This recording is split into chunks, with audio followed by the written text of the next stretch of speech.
سامنے کی بات نظر یہ آتی ہے کہ آپ نے، اور جب آپ کے پاس کھونے کے لیے کچھ رہے ہی نہ تو ایک خاص طرح کا کانفیڈنس تو بلی میں بھی آ جاتا ہے، اور یہ تو پھر پولیٹیکل لیڈرز ہیں. اور میرا خیال ہے یہ ایک تو واضح جو بات نظر آ رہی ہے. دوسری یہ ہے کہ ملک کے حالات بھی اس نہج پر آ گئے ہیں جس سے حکومت کے مخالفین ایک خاص طرح کا کانفیڈنس محسوس کر رہے ہیں. انہیں لگ رہا ہے کہ یہ حکومت اپنی گورننس کے اعتبار سے اور اپنی پالیسیز کے اعتبار سے، اور بالخصوص جیسے کہ ہم پہلے بات بھی کر رہے تھے، یہ جو مہنگائی والا معاملہ ہے نا، اس نے تو نرخرا پکڑ لیا عوام کا. اور چاہے کسی کا مقصد درپردہ کچھ اور ہی کیوں نہ ہو، یعنی سیاستدانوں کا، لیکن بہرحال عوام کا جو معاملہ ہے نا، وہ پسے ہوئے ہیں لوگ، اور گلی گلی میں ایک خاص طرح کی تکلیف کا عالم ہے. یعنی ہمیں تو معلوم بھی نہیں، مطلب ایک خاص طبقے کو تو معلوم بھی نہیں ہوگا کہ چینی 150 روپے کی مل رہی ہے، لیکن جن لوگوں کو اس کا برنٹ سہنا پڑ رہا ہے، جن لوگوں کو ہر روز کی بنیاد پر اس سے کشتی کرنا پڑتی ہے یہ پیسے پیدا کرنے کے لیے، اس کی وجہ سے ایک خاص طرح کا ماحول بنا ہوا ہے پاکستان میں، گلی گلی میں بنا ہوا. تو یہ اپوزیشن کا کانفیڈنس جو ہے اس کا سب سے بڑا ایسٹ میں سمجھتا ہوں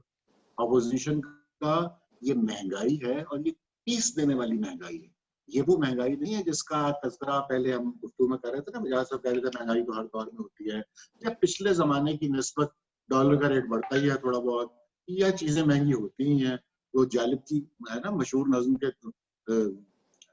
قائد 30 روپے من آٹا ہے، دیس میں تیرے 30 روپے من آٹا ہے، تو کبھی 30 روپے من آٹا بھی ہوا کرتا تھا. اس کے اوپر بھی نظمیں لکھی جاتی تھی، لیکن وہ وقت کے ساتھ ساتھ چیزیں قیمتیں بڑھتی ہیں. یہ دیکھیے ایکسٹرنل فیکٹرز تو ایک ایسے ملک کے لیے ہمیشہ موجود رہیں گے نا جس کا پورا مدار ہی جو ہے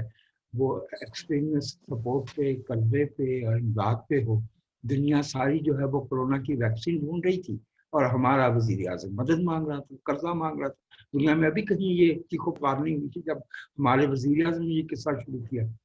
تو میرے بھائی وہ تو اس طرح کی بات تو رہتی ہے، لیکن میرا یہ خیال ہے کہ جو اس میں زیادہ فیکٹر ہے وہ یہ ہے کہ ہمارا جو قومی بحران ہے، جس کی طرف بجا طور پہ بھائی حماد نے کہا کہ ہاں بھائی یہ کچھ خاص لوگوں کا ایشو ہوتا ہے. بھائی انہی لوگوں نے معاملات کو وہاں تک بوائل ڈاؤن کر کے دیکھنا ہوتا ہے نا جہاں بیر اسکیلیٹن نظر آ رہا ہو بحران کا. تو یہ بحران اصل میں یہ ہے کہ پاکستان میں جس طرح سے ہم یا ہمارے جو بالادست لوگ تھے جس طرح سے چیزیں چلانے کی کوشش کر رہے تھے، اس میں بیک وقت جو ہے وہ معیشت، قانون اور سیاست تینوں کے بخیے ادھر گئے. یہ بجا فرما رہے ہیں حماد صاحب کہ ایک عام آدمی تو اس کو ظاہر ہے اس مہنگائی کی صورت میں دکھے گا نا، جو اس کی جیب میں اور شاید ضرورت کی قیمتوں میں فرق جو پایا جاتا ہے اس کی بات سمجھ آتی ہے. لیکن جو لوگ اس ملک کی اکانومی کے بارے میں سوچتے ہیں انہیں معلوم ہے کہ جو بحران قرضوں کا 1980 میں شروع ہوا تھا، جب ہم نے پہلی دفعہ قرضوں کی واپسی گریس پیریڈ کے بعد سیٹوں سینٹوں والے قرضوں کی واپسی شروع کی، وہ اب اس سطح پہ آ گیا جہاں سود دینے کے لیے بھی ہمیں قرضہ لینا پڑ رہا ہے. تو یہ ایک تیسری جماعت کے بچے کو بھی سمجھ آنے والی بات ہے کہ یہ معاملہ ایسے ٹھیک نہیں ہو سکتا، یہ جو اکانومی کا ایشو. اسی طرح سے پھر تو عمران خان ٹھیک کہتے ہیں نا کہ جو مائنز بچھائی ہیں یہ پچھلی گورنمنٹ نے بچھائی ہیں نا. جی وہ ان کو معلوم نہیں ہے کہ وہ پچھلی گورنمنٹ کہتے کسے ہیں، کیونکہ اگر عمران خان صاحب سے ہمیں یہ توقع ہوتی کہ وہ ہماری اردو شعر کی روایت بھی جانتے ہیں تو ہم انہیں احمد مشتاق سناتے. وہ پچھلے موسموں کی بات کیا کرتے تھے. یہ پچھلے موسم صرف 2008 سے 2018 تک کے نہیں ہیں، 2008 سے پیچھے بھی 61 برس تھے. تو یہ جو بارودی سرنگ ہے، خان صاحب تو کرکٹ کھیل رہے تھے نا اس وقت. تو خان صاحب کی یہ باتیں اس لیے علم میں نہیں ہے کہ خان صاحب نے جب سیاسی جماعت بنائی ہے 96 میں، if I'm not wrong تو ستمبر سے شاید، تو اس سے ایک برس پہلے تک یہ سیاست کو گالی دے رہے تھے، اور آج تک سیاست کو گالی ہی دیتے کیونکہ ان کے خیال میں سیاست ایک بری چیز ہے. البتہ ان کی اپنی ذات مبارکہ کو استثناء حاصل ہے وہ ایک ظاہر ہے کہ ایک انویزیبل گائیڈنس کی روشنی میں وہ چلتے ہیں. لیکن خان صاحب آج بھی سیاستدان اور سیاست کے بارے میں جس لہجے میں بات کرتے ہیں اس سے معلوم ہو جاتا ہے کہ ان کا جو بنیادی نیریٹو ہے وہ اینٹائی پالیٹکس ہے. میں نے وہ پچھلے 10 سال یا ٹرمپ یا مودی کی بات نہیں کر رہا. وہ 94 میں بھی یہ کہہ رہے تھے کہ لعنت ہو مجھ پہ اگر میں سیاست میں آؤں. یہ جو سیاستدان ہوتے ہیں یہ برے لوگ ہوتے ہیں. 1987 میں انہیں کابینہ میں ضیاء الحق نے انوائٹ کیا, انہوں نے خاص ادائے بے نیازی سے اس کو مسترد کیا. وہ تو 95 میں آپ کو یاد ہوگا ایدھی صاحب والا معاملہ ہوا, تو آپ جانتے ہیں کہ میں یہ عرض کر رہا ہوں یہ اس کا کوئی تعلق جو ہے وہ سے نہیں ہے.